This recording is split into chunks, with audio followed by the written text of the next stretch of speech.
Freedom of speech is the political right to communicate one's opinions and ideas via speech. It was established as a constitutional right under the First Amendment in the Bill of Rights. Throughout history, the government has attempted multiple times to restrict the voice of the people by challenging this right. This blatant disregard for our freedoms first became evident in the year 1798 when President John Adams passed the Sedition Act and has continued today through the Internet Acts. And now, another fact of Congress. Way back in 1789, people were noticing some things our new Constitution didn't take care of. So the first Congress came up with 10 changes, or amendments. These became known as the Bill of Rights. The First Amendment is important because Congress actually told itself what it could not do.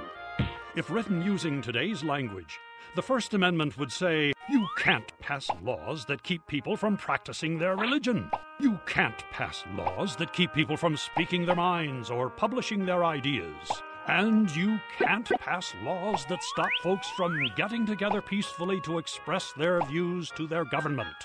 The First Amendment, it's a biggie.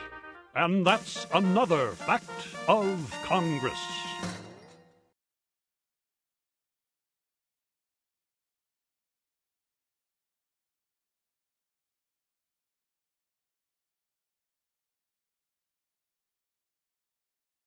With the development of the Internet as another medium of thoughts and ideas, certain attempts have been made to yet again restrict our rights.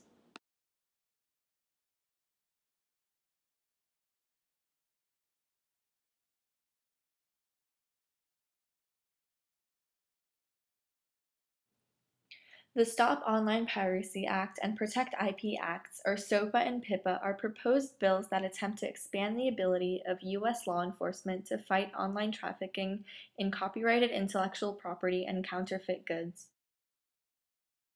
Private corporations want the ability to shut down unauthorized sites where people download movies, TV shows, and music. Since most of these sites are outside U.S. jurisdiction, Protect IP uses a couple different tactics within American borders. Firstly, it gives the government the power to make U.S. internet providers block access to infringing domain names.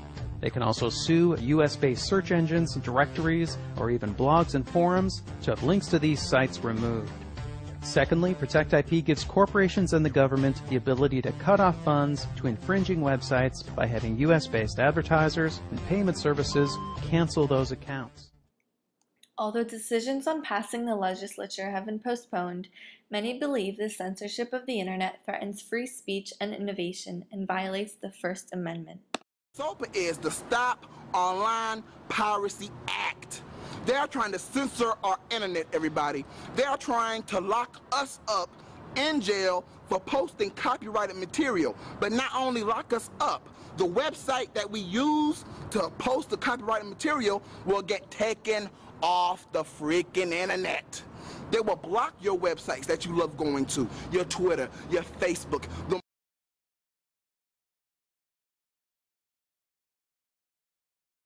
House Judiciary Committee Chair Representative Lamar Smith, a Republican from Texas, and a bipartisan group of 12 initial co-sponsors introduced the Stop Online Piracy Act, also known as SOPA, a law against copyright infringement and other illegal activities on the Internet.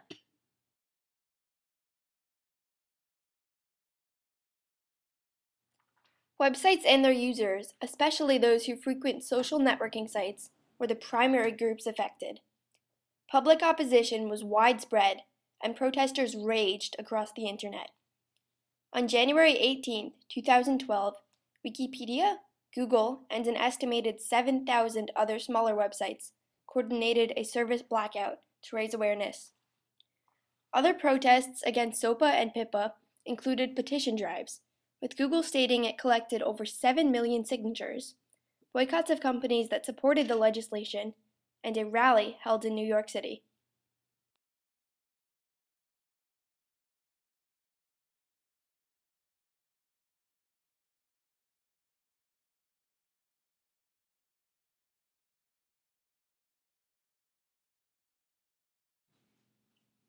Section 2 of the Sedition Act punishes seditious writings. 1. Definition of offense: to write, print, utter, or publish, or cause it to be done, or assist in it, any false, scandalous, and malicious writing against the government of the United States, or either House of Congress, or the President, with intent to defame, or bring either into contempt or disrepute, or to excite against either the hatred of the people of the United States, or to stir up sedition, or to excite unlawful combinations against the government, or to resist it, or to aid or encourage hostile designs of foreign nations. 2. Grade of offense: a misdemeanor. 3. Punishment: not exceeding $2,000 and imprisonment not exceeding 2 years. Section 3 of the Sedition Act allows accused to give in evidence the truth of the matter charged as libelous. Section 4 continues the Act to 3rd of March, 1801.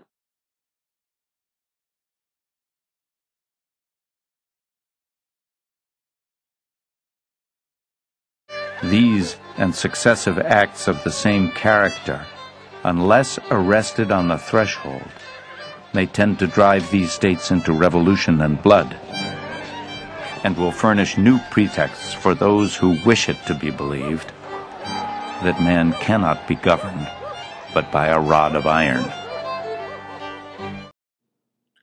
This political cartoon depicts the censorship of the Sedition Act of 1798.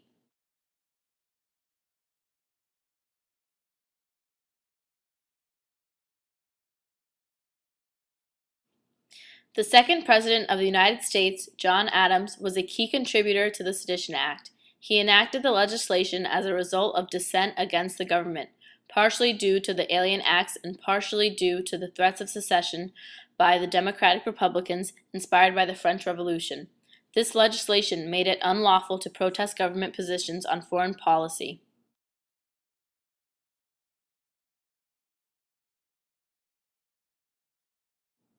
Republican editors Matthew Lyon, a member of Congress, and private individuals such as journalists and protesters were targets of prosecution under the Sedition Act. 25 people were arrested.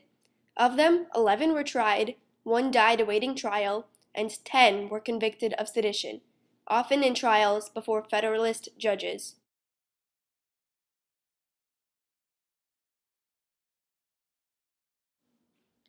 After the election of Thomas Jefferson in 1800, the Sedition Act was allowed to expire on March 3, 1801.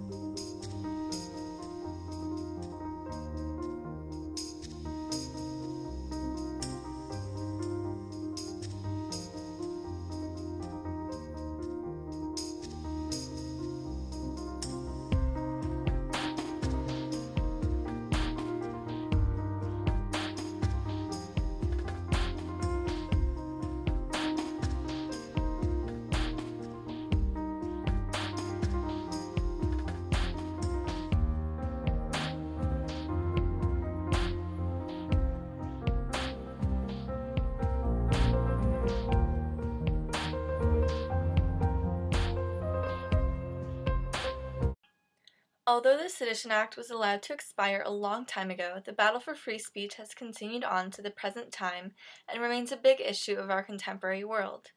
Both in Adams's era and in present day, we have been forced to stand up for our rights of free speech. Freedom of speech, as given under the First Amendment in the Bill of Rights, states that Congress shall make no law respecting an establishment of religion or prohibiting the free exercise thereof, or abridging the freedom of speech or of the press, or the right of the people peacefully to assemble, and to petition the government for a redress of grievances. However, these freedoms have been violated multiple times, including during Adams's presidency, and also during current times with the recent Internet Acts, which is why American citizens must keep fighting for the ability to preserve these rights of the freedom of speech.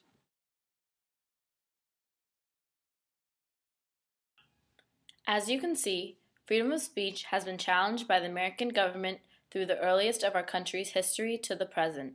There is no doubt that PIPA and SOPA are not the last acts against freedom of speech that will emerge in America. As time goes on, journalists, and in particular online journalists, will receive too much online freedom and power to say whatever they want against politicians and government policies. It is almost certain that the American government will want to restrain these powers and freedoms to work in their favor.